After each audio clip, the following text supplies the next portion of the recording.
सहस्राक्षसहस्रपात एतावानस्य महिमा तो ज्याया। भारतीय अध्यात्म की महिमा अद्भुत है। आधुनिक भारत में भी पुरातन संस्कृति एवं वेद की झलक कुंभ मेले जैसे धार्मिक पर्वों में दिखाई देती है। ततो विश्वं व्यक्रामत् शासनान शने अभि तस्मात्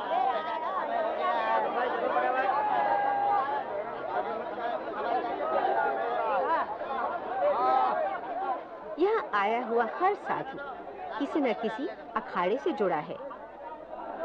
हर अखाड़ा अपने अपने देवता तथा संप्रदाय के प्रति हार्दिक आस्था रखते हुए अपने आत्म परिवर्तन के लिए उत्सुक तथा प्रतिबद्ध रहता है।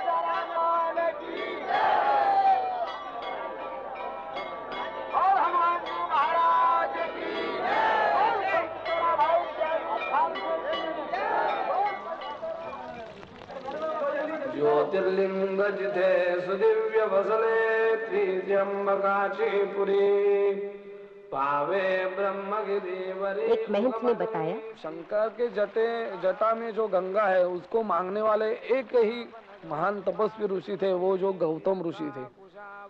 उनको गो हत्या का पातक लग गया तो बोले कैसा प्रायश्चित करो, ये पाप से कैसी निष्कृति होगी हमारी।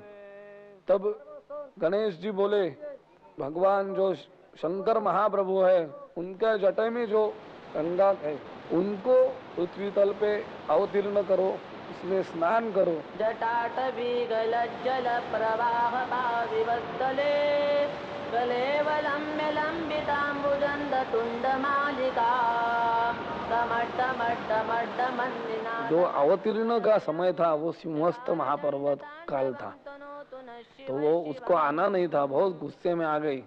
वो बोली मैं 12 साल लोगों का पाप क्षालन करूंगा तो हमारा जल को भी मालिन्य आ जाएगा। तब भगवान बोले आप पृथ्वी तल पे जाओ, जब जब गुरु सिंह राशि में जाएगा सब पृथ्वियों की सब तीर्थ ऋषि तुम्हारे जल में स्नान करके पानी पवित्र कर जाएंगे।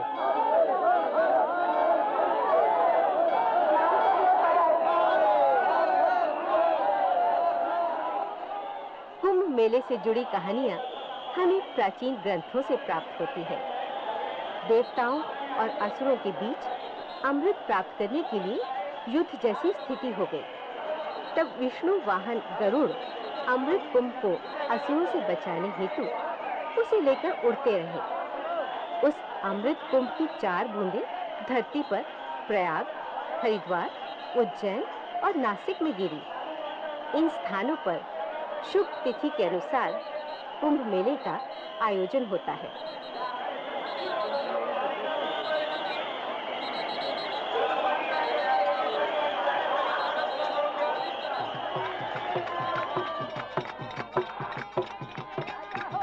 महाराष्ट्र राज्य में स्थित नासिक शहर अपने धार्मिक अस्मिता, पुरातन संस्कृति तथा कुंभ मेले के लिए पूरे विश्व में प्रसिद्ध है।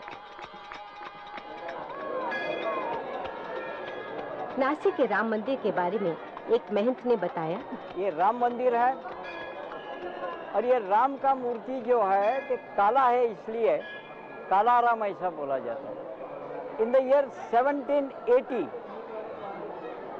इधर का राजा इधर मंदिर बनाने का उनका इच्छा हो गया, उनको सक्सेस मिल नहीं रहा था, इसलिए सम रिलीजियस फेलोज उसने ऐसा गाइड किया इधर नर बलि देव आदमी को उसको खत्म करो।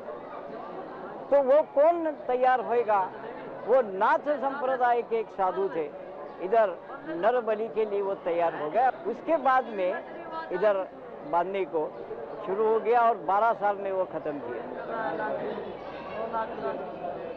एक संत ने वेद तथा शास्त्रों के बारे में बताया। जो घट में है वो ब्रह्मांड में। हरिद्वार आप स्नान करने जाते हैं कि वहां पर गंगा जी स्नान करने से पाप छूट जाते हैं, पाप मुक्त हो जाता है। वैसे तो ईड़ा, पिंगला और सुषमना तीनों यहां जुड़ती हैं, जिसके माध्यम से मोक्ष को प्राप्त किया जाता है। लेकिन योग के माध्यम से उस ईड़ा पिंगला को सुषमना में नहीं ले जाएंगे तो वो प्रयाग भी बेकार, ये प्रयाग भी बेकार।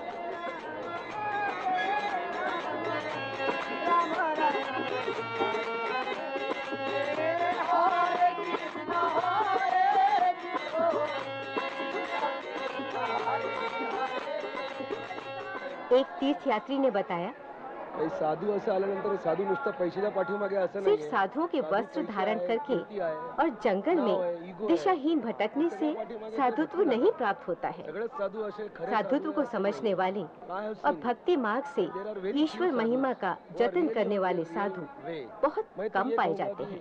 सिर्फ जंगल में आश्रम में रहने वाला ही साधु ऐसा नहीं। You can also sadhu, you can also sadhu, nothing like that, anybody can साधु।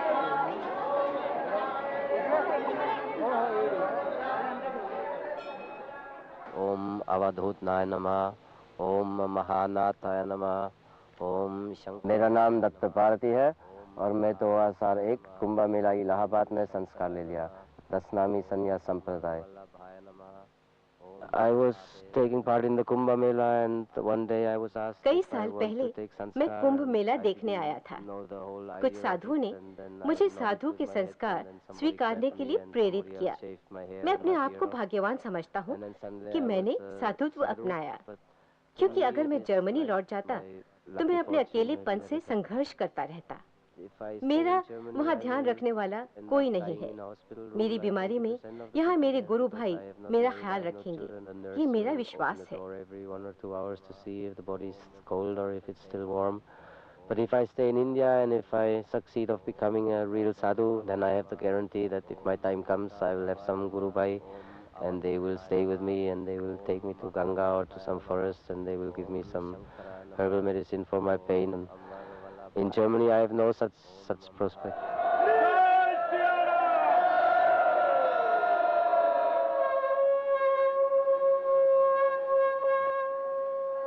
मोक्ष प्राप्ति के उद्देश्य से आए साधु संत तथा भक्तगण कुंभ मेले के शुभ अवसर पर एकत्रित होकर एक साथ हिंदू संस्कृति, वेद और धार्मिक कार्यों के प्रति अपनी आस्था और श्रद्धा प्रकट करते हैं।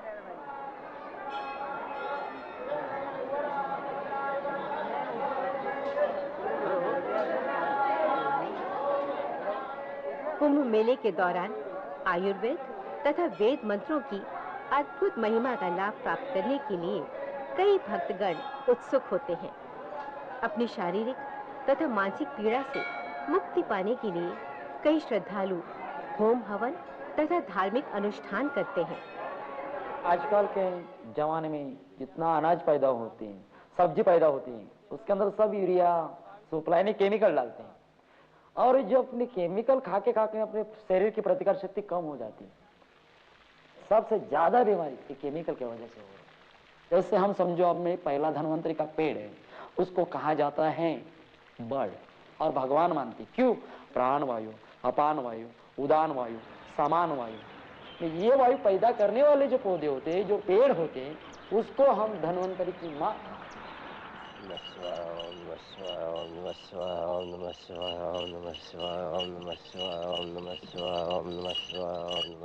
Spirituality is something that is part of the country. Bharat में अध्यात्म का जतन सदियों से होता आ रहा है। कुंभ मेले में जीवन की सार्थकता की खोज में आए हुए साधु सत्संग तथा प्रवचन के माध्यम से अपने विचार और धार्मिक क्रियाओं की अभिव्यक्ति करते हैं। You stay together and you have opportunity to meet people and to have satsang and to mix with other people, with other sadhus.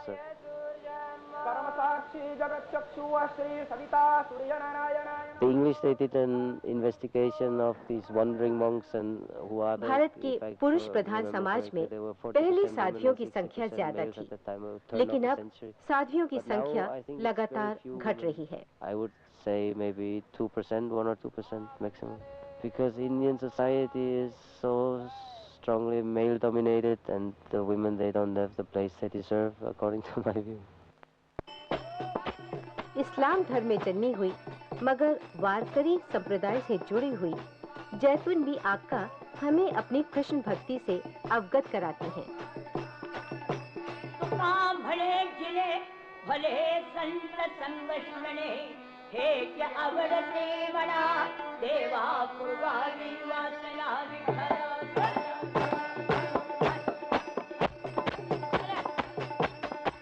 मी आई वडिलांची एकुलती एक कन्या. वे उनके माझा माता स्वभाव पिता की लहानपणापासून इकलौती संतान करारी, थी. जिद्दी. बचपन से तेव्हा ही माझ्या वे जिद्दी इच्छेप्रमाणे और हिम्मत आई-वडील वाली वागत थी. होते. एक दिन पाठशाला जाते हुए उन्हें भगवान कृष्ण की मूर्ति मिली. लहानपणी मूर्ति की तेजस्विता से मोहित होकर उन्होंने उस दिन से ही अपनी कृष्ण भक्ति का आरंभ किया.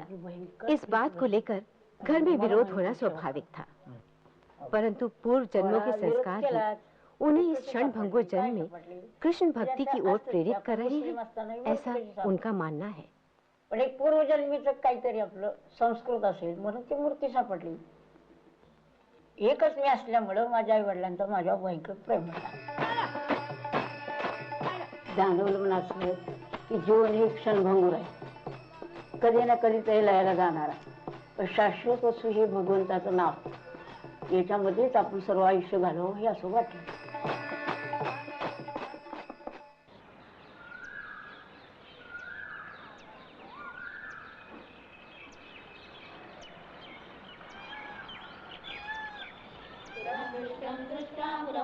पुष्पायुधमपि यदस्त्रैणं देवी यमनिरतदेहादवतना. एक साधु ने अखाड़े के बारे में जानकारी दी. हाँ है जी. यहाँ बैठक होती, विचार होती, क्या करना, कैसे चलना, किस पर के यहाँ के. हाँ, जो महंत की हुक्म चल, मेरा हुक्म चलना चाहिए. हम जो बोलेंगे उसको मानना पड़ेगा. महाराज की साधु का रोल क्या है, काम क्या है साधु का? ऋग्वेद, सामवेद, यजुर्वेद, अथर्वण, ये 4 वेद है. 4 मुख है ब्रह्मा जी का, 4 हाथ में रहता है. इसको पठन करे, मनन करे, इसमें क्या चीज है, ज्ञान प्रकट करना, सबको पढ़ाना. आपके हृदय में प्रकाश नहीं है, आपकी प्रकाश करना. कैसा होती है? विद्या से प्रकाश होती है, शब्दों से. जिसमें आपके हृदय में शब्द है, प्रकाश आएगा. शब्द नहीं है, प्रकाश नहीं है.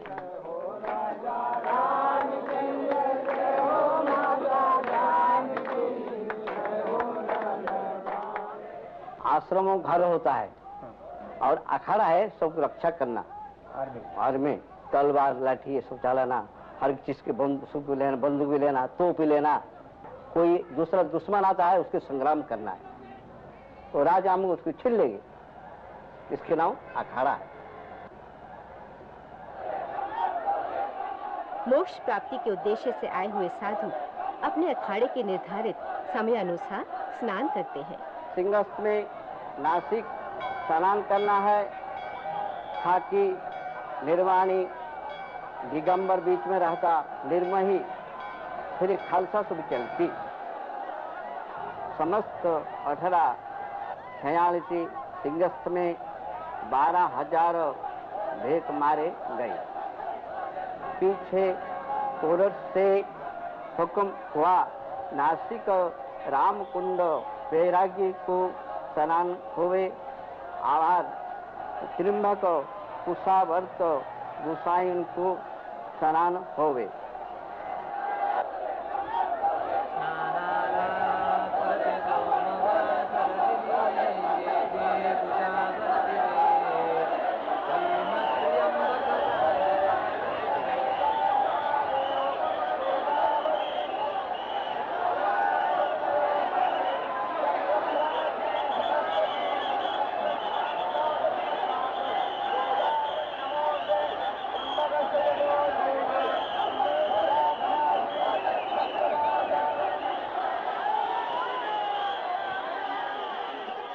नासिक के कुंभ मेले में आया हर तीर्थ यात्री गोदावरी नदी के पावन जल में स्नान करके पवित्र होना चाहता है.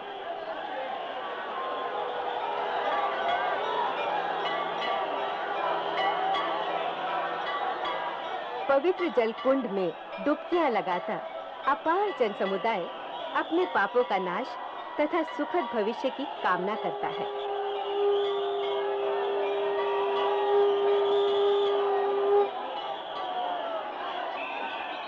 कुंभ मेले के पर्व में जल का महत्व है. जल को अमृत का प्रतीक माना गया है.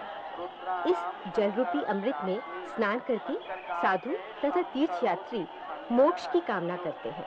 मंगल करे जो सबका कल्याण करे, उसका नाम शंकर है। असल में जल एक निमित्त मात्र है। कुंभ मेले के पर्व का मुख्य हेतु अपने अंदर की बुराइयों को नष्ट करने की प्रक्रिया जागृत करना है। 12 सालों में एक बार आने वाला ये पर्व हमें आत्म परिवर्तन का संदेश दे जाता है।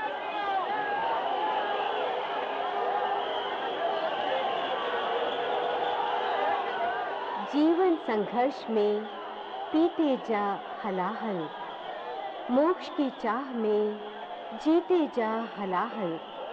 देव और दानव दोनों हम में है बसे, सत्य और असत्य के पेच में हम हैं फंसे। उठा के अमृत कुंभ को छू लो आसमान, कर्म फल से ही मिलता मोक्ष का वरदान।